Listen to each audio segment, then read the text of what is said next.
Hello, today you're going to take a brief quiz on the distributive property.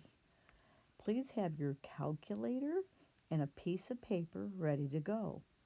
It would be a wise idea to complete your work on paper using the calculator to assist the calculations. Then select the best answer based on your work. So it's traditional for us to show this when working with the distributive property. Please tell me what that means.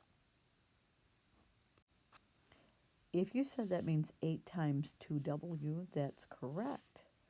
Next, we write an arrow that looks like this. Please state what that means mathematically. If you said 8 times 5, that is correct.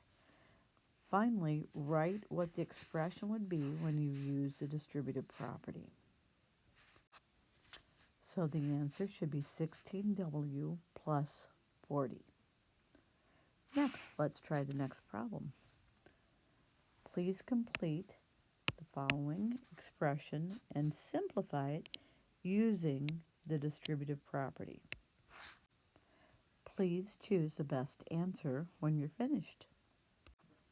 If you chose 7n minus 21, you're correct. Now let's go on to the next series of answers. Please, using the distributive property, please tell me what the answer, once you release the parentheses, would be for this expression.